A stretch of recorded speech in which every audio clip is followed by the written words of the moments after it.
about transcription. So basically बच्चों transcription क्या है? Transcription is a process of formation of mRNA from DNA. This is called as transcription.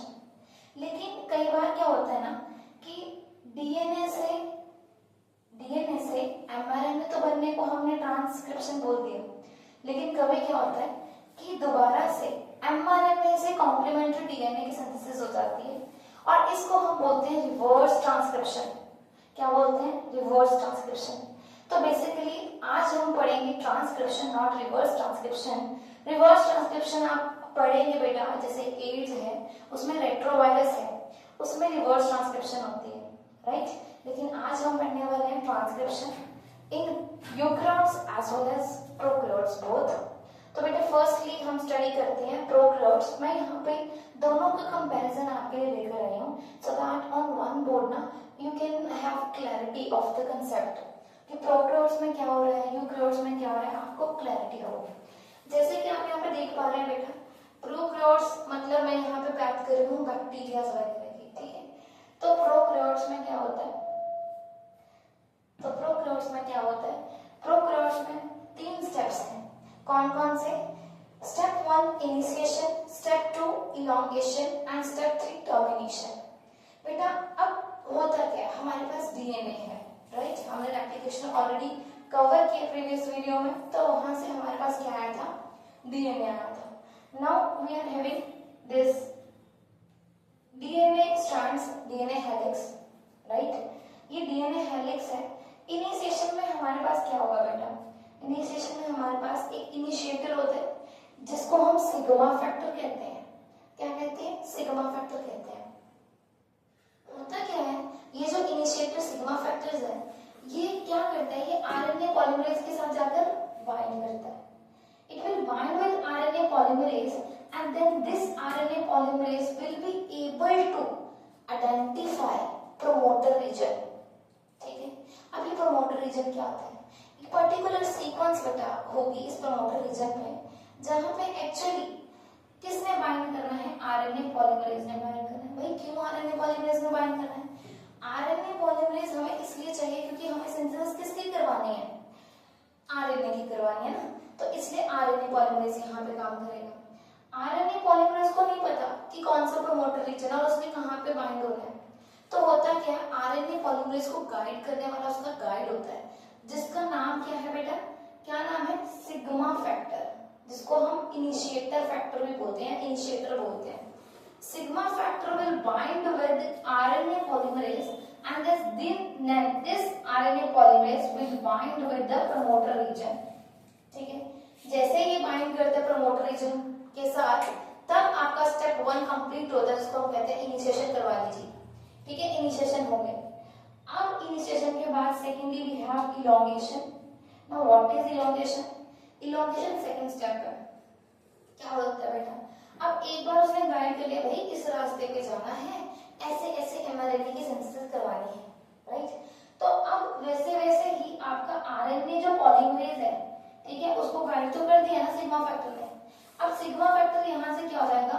Separate. क्या हो जाएगा यहाँ से? Separate. You can clearly see sigma factor क्या हो गया बेटा? सेपरेट हो गया। अब सिग्मा फैक्टर जब सेपरेट हो गया तो आप ये देख पा रहे हैं यहाँ पे प्रोमोटर रीजन यहाँ था, यहाँ पे ये बाइंड किया होगा आरएनए पॉलीमरेज, तो यहाँ पे ये यहाँ तक पहुंच गया। That means what? इलॉन्गेशन हो रही है। डीएनए स्ट्रैंड्स के आगे आगे ये जो हमारा आरएनए पॉलीमरेज है मूव करता जाएगा।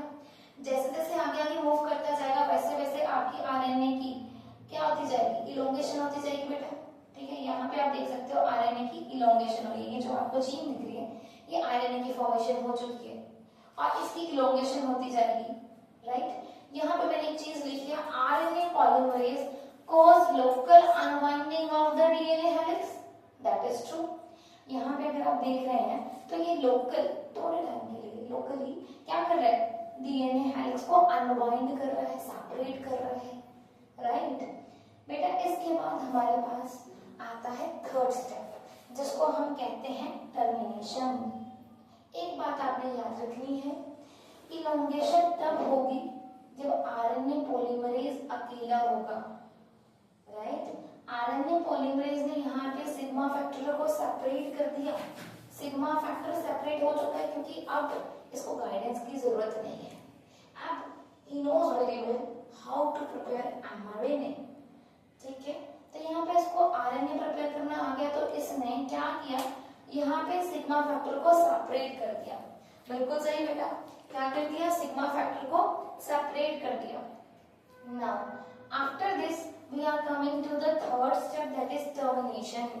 Now what is termination? Termination का मतलब ये होता है बेटा रोकना, रोकना, स्टॉप, टर्मिनेशन। अब टर्मिनेशन में क्या होता है बेटा, जैसे यहाँ पे इनिशिएटिंग फैक्टर था, इनिशिएटर था सिग्मा फैक्टर, एक और फैक्टर आता है जिसको हम क्या कहते हैं, रो फैक्टर। अब ये जो रो फैक्टर है ना, ये यहाँ पे प्रेजेंट होता है और ये किसके साथ बाइंड करता है, आरएनए पॉलीमरेज के साथ बाइंड करता है। जैसे ये आरएनए पॉलीमरेज के साथ बाइंड करेगा ना, तो क्या होगा बेटा, टर्मिनेशन होगी। क्या हो जाएगा, टर्मिनेशन होगा। ये क्या होगा, खींच के आरएनए पॉलीमरेज को बाहर ले आएगा, कहेगा कि भाई बस अब टर्मिनेटर रीजन यहाँ पे आ चुका है, रो फैक्टर यहाँ पे जुड़ चुका है आरएनए पॉलीमरेज के साथ। Now the activity, the third step will take place, that is termination. RNA polymerase rho factor के साथ बाहर आता हुआ और आपके पास यहाँ पे आरएनए की चेन रिलीज होती हुई आपको मिल जाएगी। बेटा ये तो था कि प्रोकैरियोट्स में, यानी कि बैक्टीरियाज में कैसे आपका एमआरएनए, हम सिंपली बोलते हैं आरएनए बनता है, कहाँ से, डीएनए से, मतलब ट्रांसक्रिप्शन इन प्रोकैरियोट्स हमने अभी कवर किया। थोड़ा से 2-3 पॉइंट मैंने इसका कंक्लूजन पर आगे नीचे लिखे हैं। जैसे ये देखिए नोट में फर्स्ट पॉइंट मैंने लिखा है कि बेटा RNA polymerase plus sigma factor act as initiation, act as initiator. जब सिग्मा फैक्टर आरएनए पॉलीमरेज के साथ जुड़ेगा तो आपकी क्या होगी, इनिशिएशन होगी। पर जब सिग्मा फैक्टर रिलीज हो गया, सेपरेट हो गया, अब आरएनए पॉलीमरेज अकेला रह गया, अलोन। जब अलोन आरएनए पॉलीमरेज होगा then it will do elongation as we have studied in second step. Then thirdly what will happen, thirdly बेटा RNA polymerase plus rho factor. अब टर्मिनेटिंग फैक्टर कौन सा है, रो फैक्टर। जब RNA polymerase rho factor के साथ join हो जाता है तब क्या मिलता है बेटा, तब होता क्या है, तब होती है टर्मिनेशन। क्या होती है, टर्मिनेशन होती है बेटा। This is all about transcription in prokaryotes, but अभी हम साथ में यूकैरियोट्स की ट्रांसक्रिप्शन भी देखेंगे। क्या देखेंगे, यूकैरियोट्स की ट्रांसक्रिप्शन देखेंगे। अब यूकैरियोट्स में क्या होता है बेटा, यूकैरियोट्स की ट्रांसक्रिप्शन को हम क्या बोलते हैं, पोस्ट ट्रांसक्रिप्शन मॉडिफिकेशंस भी होती हैं कुछ। Now ma'am what is post transcription modification? बेटा यूकैरियोट्स में होता क्या है, एमआरएनए इतने आसानी से नहीं मिलता क्योंकि हमें पता है प्रोकैरियोट से यूकैरियोट ज्यादा कॉम्प्लेक्स है, तो इनके नखरे भी ज्यादा होंगे, है ना।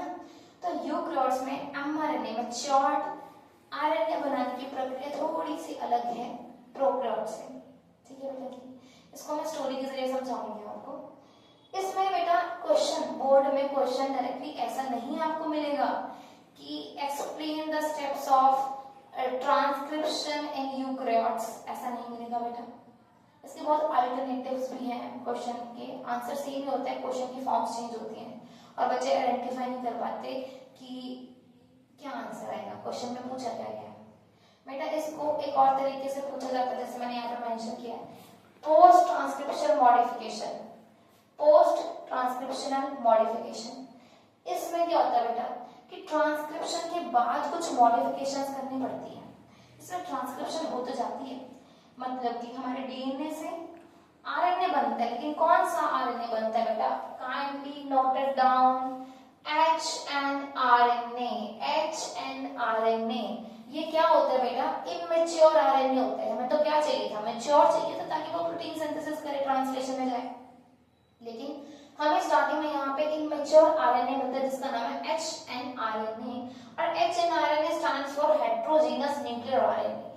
HN means heterogeneous nuclear RNA. यहीं से भी क्वेश्चन आ सकता है, right the modifications of the HNRNA। HNRNA की मॉडिफिकेशंस बताइए, तब भी आपने सेम ही स्टेप्स लिखने हैं। अब इसमें 3 स्टेप्स होते हैं बेटा जी, कैपिंग, स्प्लाइसिंग एंड टेपिंग। कुछ बच्चे बच्चे क्या करते हैं कि पहले कैपिंग लिख देते हैं, फिर टेलिंग एंड फिर स्प्लाइसिंग। ऐसा नहीं करना बेटा, ठीक है। कई बुक्स में ऐसा दिया हुआ है, लेकिन हम ऑर्डर वाइज चलेंगे, राइट। तो पहला स्टेप क्या है बेटा, कैप लगाना, ठीक है। अब मान लो कोई कंपटीशन हो रहा है ना, कोई छोटा बच्चा है, उसको रेडी होके ना फैंसी ड्रेस कंपटीशन के लिए जाना, और थीम है फॉरेस्ट।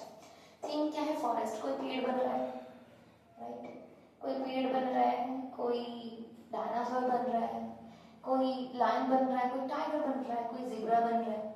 तो क्या हुआ, एक बच्चा है जिसका नाम है सिमरन। अब उस बच्चे ने रेडी होके फैंसी ड्रेस कंपटीशन के लिए जाना है, ठीक है। तो सबसे पहले उसकी मदर क्या करती है, उसके जो हेड होता है डायनासोर का, वो बड़े सुंदर तरीके से उसको पहना देती है। लेकिन बेटा क्या होता है, वो जो बच्ची है सिमरन, वो जिद करती है, वो कहती है कि कैप तो पहनवा दी, अब छोटी बच्ची है, तो छोटे बच्चों खासकर लड़कियों को ना शौक होता है दुपट्टा पहनने का मम्मा का। तो वो कहती है कि मम्मा मुझे दुपट्टा लेना। उसने गले में दुपट्टा बांध लिया, ठीक है, दुपट्टा ले लिया। अब वो जो दुपट्टा है फैंसी ड्रेस के लिए अच्छा नहीं लग रहा मदर को। कह रही कि डायनासोर है, आप डायनासोर का कैरेक्टर निभा रहे हो, और उसमें अगर आप ये दुपट्टा लोगे ना बेटा इस कॉस्ट्यूम के साथ, तो वो अच्छा नहीं लगेगा। तो इस स्टोरी के जरिए हम पढ़ते हैं कि होता क्या है यूक्राट्स में, सिमरन के केस में। तो वो क्या है बेटा, सबसे पहला स्टेप कैपिंग। कैपिंग में अब मैं या आप लोग, वो जो मदर है वो क्या पहना रही है बेटा, कैप पहना रही है। कैप मतलब वो जो ऊपर वाला हेड रीजन है ना उसका डायनासोर का, वो पहना रहे हैं, ठीक है। तो आपने करना क्या है, इमेच्योर HNRNA की मॉडिफिकेशन करनी है। स्टेप 1 है कैपिंग। आपने याद रखना है कैप हम कहाँ पे लगाएंगे, 5 प्राइम एंड पे। कहाँ पे लगाएंगे, 5 प्राइम एंड पे। अब वो जो बेटी सिमरन है, उसका जो हेड है, उसको मान लो वो 5 प्राइम एंड है, क्या है, 5 प्राइम एंड है। वहां पे हमने कैप डलवानी है, ठीक है। हेड पे कैप डलवाएंगे ना, पैरों में तो डलवाएंगे नहीं, राइट। तो हेड पे कैप डलवानी है, और कैप कौन सी होनी चाहिए, यहाँ पे आपको दिख रहा होगा, हमने लिखा है MG PPP। अब इसका क्या मतलब है बेटा, MG PPP, methyl guanine triphosphate, ठीक है। मिथाइलेटेड ग्वानिन होता है, या ग्वानासिन बोल सकते हो, ट्राइफॉस्फेट है ये। इसकी कैप हमने हमेशा 5 प्राइम एंड पे लगानी है। आफ्टर कैपिंग ना, अब वो बच्ची ने गले में क्या डाला हुआ है, दुपट्टा डाला हुआ है, जिसकी नेसेसिटी बिल्कुल भी नहीं है, उसकी जरूरत नहीं है। तो हम क्या करेंगे, उस दुपट्टे को हटाएंगे और उसको बाकी की ड्रेस पहनाएंगे। अब वो दुपट्टे हटाने की प्रक्रिया को हम इसके साथ रिलेट करेंगे, ठीक है। उसको हम क्या बोलते हैं बेटा, स्प्लाइसिंग। अब एक और बात याद रखना, यूकैरियोट्स में ना जो HNRNA है उसमें इंट्रोन्स भी हैं और इसमें एक्सोन्स भी हैं। अब यहाँ पे मैंने जो आपको ब्लू रीजन दिख रहा होगा वो इंट्रोन्स बनाए हैं, और जो रेड रीजन दिख रहा है वो मैंने एक्सोन्स बनाए हैं। और मैं यहाँ पे स्प्लाइसिंग किसकी करूंगी बेटा, इंट्रोन्स की स्प्लाइसिंग करूंगी। यहाँ देख रहे हो ना आप, स्प्लाइस किया, ये स्प्लाइसोसोम्स बोलते हैं इसको, स्प्लाइसोसोम्स, ठीक है बेटा। हमने किसकी स्प्लाइसिंग की है बेटा, इंट्रोन्स की स्प्लाइसिंग की है। याद रखना इंट्रोन्स, क्योंकि इंट्रोन्स नॉन फंक्शनल है। नॉन फंक्शनल तो वो आगे जाके किसी काम में नहीं आएंगे, ना तो उन्होंने प्रोटीन बनाना है, ठीक है, तो वो किसी काम की नहीं, तो बेटर उनको निकाल के फेंक देते हैं हम लोग। तो जैसे कि दुपट्टा सिमरन का, अब वो बन के डायनासोर जा रहे कैरेक्टर उसका, तो उस वक्त उसके दुपट्टे की वहां पे कोई जरूरत नहीं है, उसको कॉस्ट्यूम चाहिए डायनासोर वाला। तो हम क्या करेंगे, उस दुपट्टे को जाने की किसको, इंट्रोन को रिमूव कर देंगे। लो जी, हमने इंट्रोन को रिमूव कर दिया, स्पाइसोसोम्स आपको दिख गए। अब यहाँ पे आपको रिमूव हुआ हुआ बिल्कुल रेड रीजन दिख रहा है, मतलब टोटली आपको एक्सोन्स जुड़े हुए हैं, यहाँ पे पूरे एक्सोन है। ये सब क्या है, एक्सोन है, इंट्रोन है ही नहीं, राइट। लास्ट स्टेप आपने क्या करना है, अब बेटा देखो डायनासोर है, विदाउट टेल डायनासोर नहीं लगेगा, राइट। अब हम लास्ट थर्ड स्टेप में क्या करेंगे, टेलिंग करेंगे। तो हम टेलिंग करते किससे हैं बेटा, पॉली एडिनाइलेट टेल, जिसमें 200 to 300 एडिनाइन होते हैं। क्या होते हैं, adenine. You can clearly see, मैंने ए लिखे हुए हैं, अप टू N भी लिखा हुआ है, क्योंकि ये N 200 to 300 तक वेरी करता है। ये बात याद रखनी है। अब ये 3 प्राइम एंड पे होगा। अब टेल जो है वो सिर के पास में थोड़ी ना लगाएंगे बेटा, कहाँ पे लगाएंगे, कहाँ पे लगाएंगे टेल? ऑब्वियसली ना बैक साइड लगाएंगे, नीचे वाली तरफ लगाएंगे, तो वो 3 प्राइम एंड है। तो 3 प्राइम एंड पे आपने क्या करनी है बेटा, टेलिंग करनी है, टेलिंग करनी है। अब जब आपने कैपिंग कर दी, स्प्लाइसिंग कर दी, टेलिंग कर दी, नाउ अब हमारे पास क्या आएगा, मैच्योर्ड एमआरएनए, जिसका हमें इंतजार था, मैच्योर्ड आरएनए वो हमारे पास तैयार है।